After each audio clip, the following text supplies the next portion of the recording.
All right, guys, so I got a lot of questions from you, and I'm gonna drink a whole bunch of wine.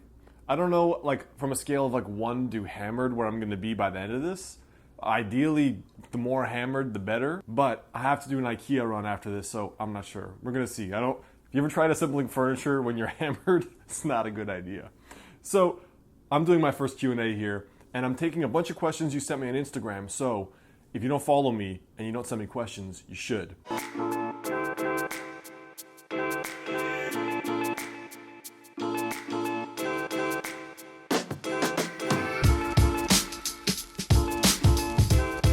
Now, first question. It's terrible. It's about love, so gotta drink.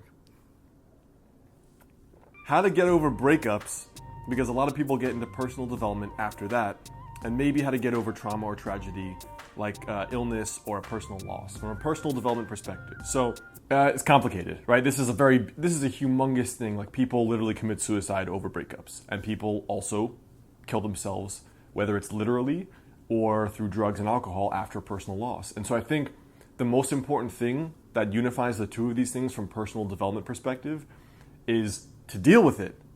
Like, that's it, right? The first thing that most people want to do when something bad happens is run away or pretend like it didn't happen. But the thing is, the breakup happened, or that illness or injury happened, or that person is gone, and it sucks. And so for me, like, I told the story here of my best friend committing suicide 3 years ago on Valentine's Day, and there was no warning at all, not even to his fiancée, the girl he was dating. And I think, I had a voicemail from him, I still have, and it was 2 days before. I was gonna help him move, didn't suspect anything. And I think, you can be the person that replays the past. I should have done this, I should have done that, and that's fine. Maybe that's part of the healing process for you. But I think for me, the biggest thing was, number one, accepting, right? It's just classic personal development and also spiritual practice. Whatever you resist is going to take that much longer to heal. So for me, the biggest thing has been accepting, and then as quickly as you can, getting back to your day-to-day life. I think the people that I see that seem to get better the fastest are the ones that continue to be engaged with getting healthy, doing the emotional health routines, meditating, or spending time with friends and family. And for me, it wasn't like, you don't just jump back into them. You take the time to actually grieve or honor the person or whatever the experience was. Dealing with it means dealing with it. It means literally addressing what just happened, because that's a big deal for, whether it is an illness or somebody actually died. That's a big deal. And, I had a reader once email me, and he was saying, I told my story of getting bullied and kind of being invisible to women. I was McLovin up until 25. And this guy commented, he said, well, so what? Who cares? Now you're a good looking dude. Get over it, basically. And it's kind of complicated, because it's can you imagine if a girl was beaten or molested by her dad for 20 years and then he just died and someone was like, get over it. He's gone. It's not going to happen again. It's not that simple. And so I think with a lot of these experiences, it's messy. I don't know what else to say. But the sooner you can actually deal with it and accept it and realize that, yes, something happened and it's a big deal, the sooner you can get back into the stream of life. So that's kind of a very brief response to something that thousands of years and so many people have dealt with, coming up with resources trying to help solve. So, but for you, I think the biggest thing is accept that something happened, acknowledge it, actually deal with the emotions, let them happen, whether it's a month or 10 years, and then get back into the flow of your life. All right, second question. I had 3 glasses of wine. This is just a cut, so you don't even know that. Question 2 is work-life balance. How do you do it? Because I know you've struggled with it in the past. And how can you achieve your goals without overworking yourself? So, 1, I'm basically a pro at overworking myself. I'm an expert at pushing myself to the burnout zone repeatedly. And I will share 2 things that I know. 1 is that if you love what you do, it's very hard to burn yourself out. And 2, I feel like I've had this realization in life where every goal you go after is a fine balance between resistance, do I resist or not resist? And do I push or do I not push? So some of my goals that have been the easiest for me, like writing my books, were some of the most fun, easy things I've ever done. There was almost no days of writer's block. It was completely enjoyable. It was something I knew I intuitively had to do. But there were some other things in my business that were awful, and they were constant effort, constant pushing. They sucked, and I just didn't really want to do them. And the difference, though, is that to a lot of people, writing a book is a really painful process. A lot of professional authors, the most successful authors in the world, describe their writing as like warfare. Like, get up, they do the battle, and then they go to bed.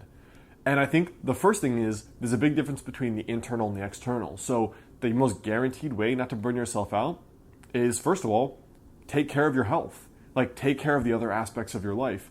And I think, you could just as easily work 16 hours a day doing something you hate, or 16 hours a day doing something you love. And the difference, from the outside it looks the same, but from the inside, it's how you feel. It's energetically how you're going to feel at the end of the day. And everyone knows the feeling of working all day in a job they hate.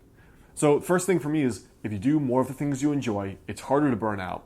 The second thing is, if you're taking good care of your health, you're going to have the energy reserves. So one of the reasons why, a lot of the stuff I talk about here applies to entrepreneurs, because entrepreneurs are notorious for saying, like, I'm just going to work 16 hours a day, and not realizing they could probably work 8 or 9 or 10, get the same results, but also by focusing on their health, they're going to feel healthier and basically have higher productivity because they feel well. So I think follow your energy and also take good care of your health by drinking a bottle of red wine a day. Just kidding. Don't tell your mom I said that. Question number 3. This is bottle of wine number 3. How to deal with difficult people. Yeah, I just punch them in the face. In a professional context, flick them in the ear. Give them a wedgie. So how to deal with difficult people. You basically have 2 options, all right? One is punch them in the face, literally or metaphorically, and 2 is accept them. And I guess it depends. Is this a situation where you have to be professional, or a situation where you can be a little bit drunk? So that's a tough question. I'm going to kind of skip. I'll come back to it. Time management and avoiding task switching. All right. My biggest time management tip is basically the secret to productivity in my mind. Everyone gets caught up in the idea of doing more, but productivity is about doing less and making sure you're actually doing the right things. So a good example is, I see so many people in the new year in the gym, and their first instinct is to work out 2 hours per day instead of focusing on the right things. Like, I've been in the gym 12 years. I've never done a 2-hour workout. Now, once in my entire life. And you can see plenty of nude pictures of me basically all over the internet and on my Instagram. I think I look decent, and I've never done a 2-hour workout. So productivity for me is about do less and make sure it's the right thing you should be working on. There's almost always, you can probably cut your time in half that you've dedicated to building a business, shooting videos, getting fit, finding a partner, almost all those things. It's a matter of focusing on the right stuff. And what I would recommend is going through the Pareto principle. So the Pareto principle, Vilfredo Pareto noticed in Italy that 20% of his pea plants produced 80% of the peas, and that this applied to the percentage of people that owned most of the land, and it's like a universal principle. I would do a Pareto analysis for whatever it is. There was no context for the question, but let's say you're editing videos. The most important thing might be having the script and doing the cuts first, and then you can figure out, you can make the video flow faster. For dating, maybe it's like there's one thing that produces more interactions with people than the others. And for fitness, it might just be do a certain kind of workout and eat a certain kind of way, and you can do them in 40 minutes a day. So I would not focus on, like, what do I do for time management? Just do less of more of the right stuff, if that makes sense. All right, motivation. What do I do for motivation? All right, let's talk about 3 aspects of my life that need motivation. My business, medical school, and fitness. Fitness, to be honest, my motivation was hating the way I looked and being McLovin. So, if I'm being real with you, most of my motivation for my early goals came from hating some aspect of my life. Like, my early goals in my life, not one was because, like, yeah, I want to change the world and do my passion. I literally was so pissed off every single day. So, if that helps you, like the chip on your shoulder, there's a lot of successful people that start that way. I don't think that's going to power you forever, or that it should. Because, when you have that desire to prove, for one, it's really annoying to be around people that always have to prove something because they're so insecure. They need that validation. But for me, honestly, the motivation of hating the way you look, it's good to start. But in the long run, what I find is that if you focus on motivation, you're going to miss the big picture. And the big picture is that if you talk to the top athletes, Olympians, the top authors, the top business people, almost none of them will talk about motivation. Because if you want to get to the highest level, it doesn't matter if it's raining outside. It doesn't matter if you didn't poop today and you feel bloated. It doesn't matter if you had an argument with your mom. You still have to get up and write the words in your book. You still have to get up and go to the gym and do your 6-hour swim. You still have to get up and do that hike to prepare for Mount Everest. And so I think the question of motivation comes up so much, but what I believe is the sooner you can bypass motivation by seeing it almost as your duty, like what you have to do to reach your goal, the sooner you can bypass, like ask yourself a new question. In other words, what's the price that I'm willing to pay instead of like, how do I get motivated? Because I could give you a million things like, if you sleep more, you'll be more motivated. If you eat better, you'll have more energy and you'll be more motivated. If you do what you enjoy, you'll be more motivated. But really what it comes down to is cultivating the character trait of discipline, which is, at least on one level, it doesn't matter what's going on outside, it doesn't matter what's going on inside. You just have to show up and do the work every single day. Now, a trick that I've learned is that if I'm struggling with motivation to do something every day, it means I'm doing too much. So it's just like the person going out and trying to get fit at the new year and they start with 2-hour workouts. Like, I wouldn't be motivated. I would miss half my gym workouts if I was like, I have a 2-hour workout to do. So instead, what I find is the better question is, what's the smallest thing you can do every single day? So maybe the smallest thing is only 10 minutes in the gym, or even 10 minutes of a walk, or a 10-minute yoga video on YouTube. My biggest thing is consistency, because almost everything I've done, the results I've gotten has been a multiple year consistency game. So if I were you, I would forget the motivation question and instead scale back the goal until it's something that's so small you can do every day, like drinking wine. All right, so this next question is a good one. Kind of wrote a whole book on it. Like, the book's, I can't, my force powers are not working. Hey, look, I just manifested the answer to your question. It's in a book that you can buy on Amazon. Isn't that cool? But in all seriousness, what do you do, like how to figure out your 20s, and my very best books that I recommend. So, I would bring you through my bookshelf, but that's a lot of effort right now when I'd rather drink wine. To be honest, like I literally wrote a book called Milk the Pigeon on that exact subject. But the biggest thing for me is 2 things. Number 1, you probably intuitively already know what you want, but you're acting afraid and you're listening to the fear rather than being brave.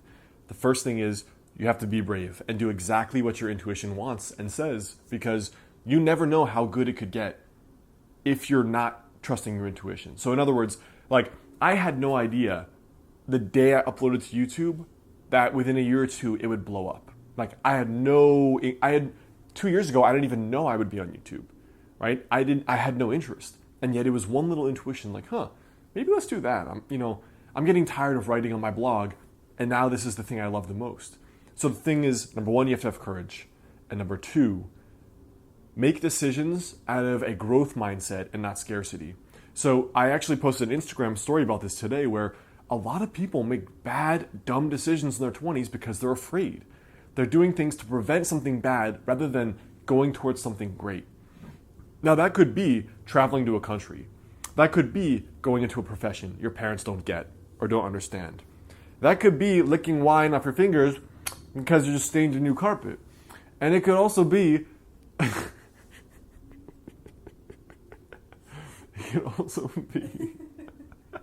I need a nap. All right, back to growth.